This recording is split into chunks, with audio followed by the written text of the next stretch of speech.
And now it's time for Church Chat.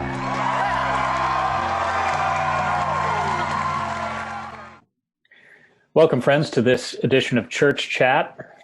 I'm joined today by Bill Bickle, and Bill and I are excited to tell you about an upcoming book study that we have throughout the Lenten season on C.S. Lewis's classic work of Christian apologetics, Mere Christianity. Bill and I have been talking about doing this book study for quite some time, and we're finally getting to it now. And as I've said, it's really exciting for the both of us. Bill, I wonder if you could tell us a bit about what you find so compelling about this particular book and why you think it might be good for studying as a group.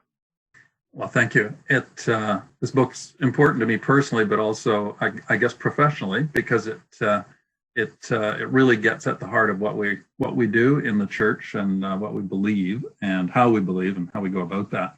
And where does all of that come from? And it's really important to me personally because it was formational at the start of my deeper journey into Christianity and faith and what did it mean and why should I bother.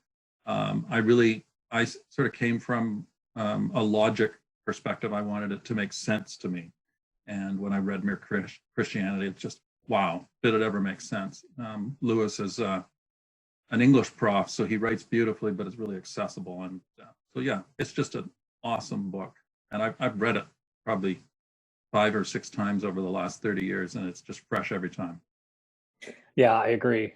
One of the great things about C.S. Lewis is that he's the rarest of all. You know, a man so brilliant to be able to reckon with all of these grand concepts and to present them in a way that is accessible to everybody. And though the book was finally published in 1952, but based on a series of radio lectures given during the Second World War, so about 10 years prior, the book is almost 70 years old. But it's really, I think, quite timeless in terms of its language and its presentation. We should say that Lewis in Mere Christianity is presenting a vision of the Christian faith that is accessible to all. And by that, I mean, he's very deliberately non-sectarian in the book, explicitly so. And he's presenting an intellectual defense, what we would call apologetics. That's not an apology, but rather an explanation of the Christian faith in such a way that I think believers and non-believers and seekers can get something out of the book. It really is something that's open and accessible to everybody. It may be that people don't necessarily agree with all of the conclusions that Lewis makes, and certainly there are folks who have said that over the decades. But certainly it's something that is brilliantly put together.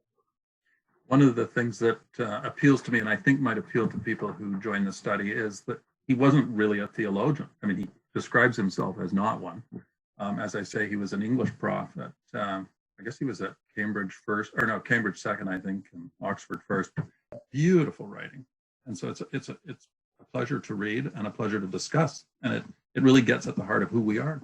And he came to, I'll say, deeper faith. I wouldn't say he wasn't a Christian before, but sort of as a believing person, he came relatively late in life. So it's interesting that we may spend a bit of time talking about him as a person too, not just the subject matter.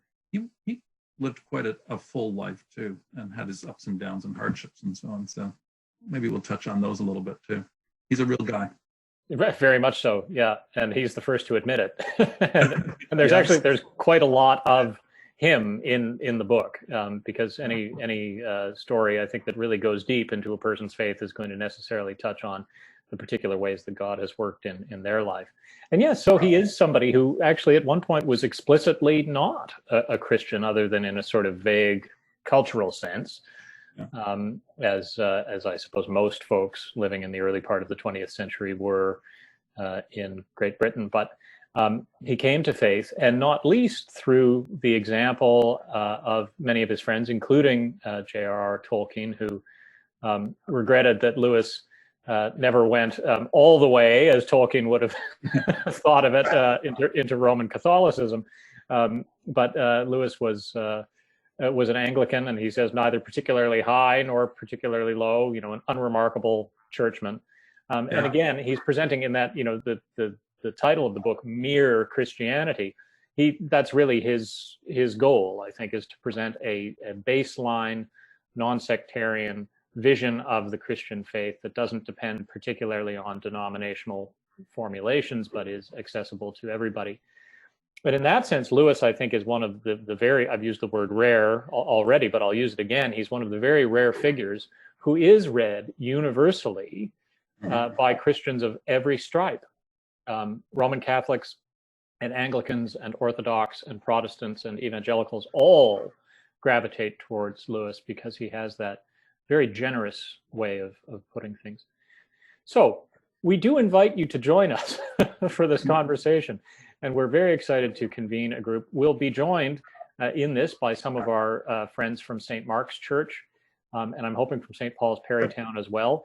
And from wherever you are watching this, please do consider joining us for this study. And whatever your current feeling or perspective is on the Christian faith, I think you'll get something out of this book, and we do invite you to join us. Now, you can do that. You'll need to do two things before you sign up. One is to get yourself a copy of the book, if you don't already have one. It's available widely online. I noted that on the Amazon.ca website, you can purchase an electronic copy of it for 79 cents. So if you have, you don't need to necessarily have a Kindle e-reader. If you have a smartphone or a tablet, really of any kind, you can access the Kindle app in the App Store, whatever App Store your device has. And having downloaded that, you can then purchase the Kindle copy, and it'll download to that app. If you'd like to get a paper copy of the book, Amazon's a good way to get it, and to get it quickly. I would also encourage you to consider supporting local businesses. Furby House Books, I'm more than certain, would be able to get you a copy of this for a very reasonable price. So however you want to do it, get yourself a copy of the book and send an email to stjohns@stjohnschurchph.ca, and that, I'm hoping, will appear on the screen here, and let us know that you would like to attend, and then we'll send out some course materials, including the Zoom link that we'll be using for our meetings. The study will begin, I should say, on Wednesday, February 24th at 7 p.m., and then we'll continue on for an additional 5 Wednesday evening sessions at 7 p.m. In the following weeks. We're imagining, Bill, I think that the sessions are going to be about an hour to an hour and a half each. 6 sessions in total, which will take us right to Holy Week. So this will be our Lenten study this year, and really do look forward to welcoming you all. Well, friends, thank you so much for joining us. We do hope to see you at our study of C.S. Lewis's Mere Christianity, and we'll certainly see you again in this space before long. Bye-bye.